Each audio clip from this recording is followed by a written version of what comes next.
Hello friends, welcome back to my channel KGS Simple World. நான் இன்னைக்கு இந்த வீடியோல மிகவும் சுலபமா அது ஒரு கம்மியான ingredients வச்சு ஒரு வாரம் ஆனாலும் கெட்டு போகாத தக்காளி தொக்கு வந்து நான் செய்ய போறேன். ஒரு டிஃபரண்டான ஸ்டைல் அண்ட் டிஃபரண்டான ஒரு டேஸ்ட் இது.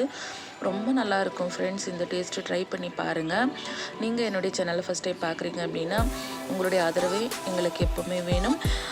Subscribe பண்ணிக்கோங்க என்னோட சேனலை. கூடவே இருக்க பெல் ஐகானை கிளிக் பண்ணி நெக்ஸ்ட் ஆல் கிளிக் பண்ணுங்க. வாங்க வீடியோக்குள்ள போகலாம். முதல்ல ஸ்டவ் ஆன் பண்ணிட்டு ஒரு கடாய் வச்சிருக்கேன். கடாய் சூடானதும் ஒரு ஸ்பூன் அளவு ஜீரகம், ஒரு பாதி ஸ்பூன் அளவு வெந்தயம் போட்டு லைட்டா வந்து வறுத்துக்கலாம். நம்ம இதில் பச்சை மிளகா, கொத்தமல்லி தழை எதுவுமே யூஸ் பண்ணுறது இல்லை. ஃப்ரிட்ஜே தேவையில்லை. அவுட் சைடே வந்து நம்ம வச்சாலுமே 1 வீக் ஆனாலும் இந்த ஒரு ரெசிபி வந்து கெட்டு போகாது. டேஸ்ட்டு ரொம்ப ரொம்ப ரொம்ப நல்லாயிருக்கும். இந்த ஸ்டைலில் ட்ரை பண்ணுங்கள். லைட்டாக வறுபட்டதும் காரத்துக்கு தகுந்த மாதிரி காய்ந்த மிளகாய் வந்து போட்டுக்கலாம். போட்டு வாசனை வர வரைக்கும் நல்லா வந்து வறுத்துக்கலாம்.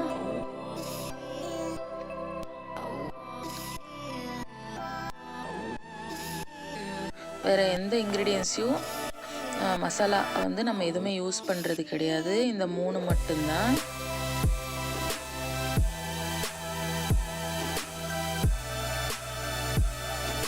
நல்லா வறுத்தாச்சு.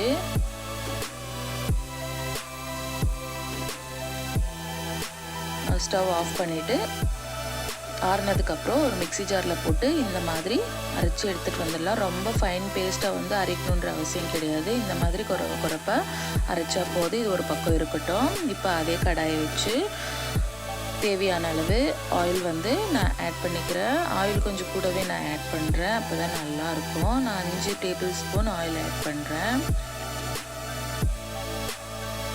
ஆயில் நல்லா வந்து சூடாகட்டும்.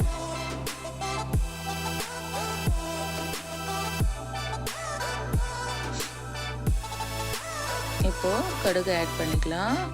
கடுகு பொரிஞ்சதும் ஒரு கொத்து கருவேப்பிலையும் ஆட் பண்ணிக்கலாம். கூடவே நான் ஒரு 2 மீடியம் சைஸ் அளவு வெங்காயம் வெட்டி வச்சுருக்கேன். அதையும் ஆட் பண்ணிவிட்டு ஒரு கண்ணாடி மாதிரி வர வரைக்கும் நல்லா வணக்கிக்கலாம்.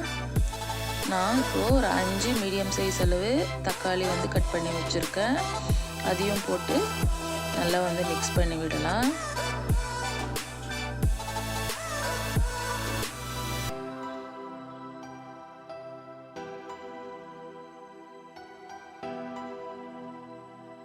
கூடவே இப்போது தேவையான அளவு உப்பையும் ஆட் பண்ணிடலாம். ஆட் பண்ணிவிட்டு நல்லா வணக்கிக்கலாம்.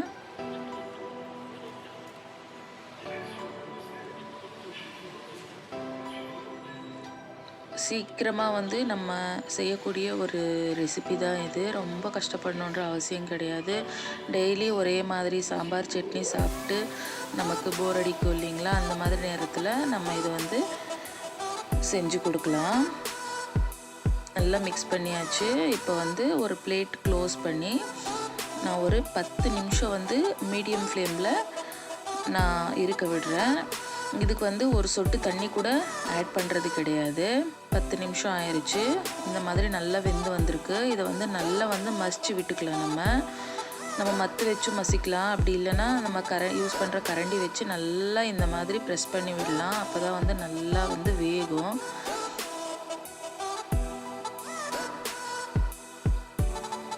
இந்த தக்காளியில் அந்த வெங்காயத்தில் இருந்த தண்ணி மட்டும்தான். இதுக்கு வந்து தண்ணி யூஸ் பண்ணல. ஏன்னா 1 வீக் ஆனாலும் கிடக்கூடாது இல்லையா? அதனால தான்.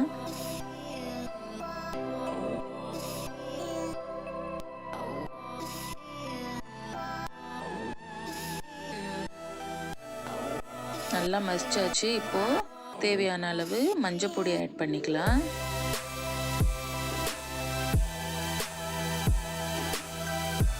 கூடவே அரைச்சி வச்ச மசாலா அதையும் ஆட் பண்ணிவிட்டு நல்லா மிக்ஸ் பண்ணிடலாம். இப்போவே வாசனை கமகமன்னு வருது. தோசை, இட்லி, பூரி, சப்பாத்தி, வெறும் ஒயிட் ரைஸு கூட ரொம்ப ரொம்ப ரொம்ப நல்லாயிருக்கும். இந்த ஒரு சைட் டிஷ் நீங்களும் ட்ரை பண்ணுங்கள். இதையும் நல்லா இந்த மாதிரி மசிச்சு விட்டுக்கலாம்.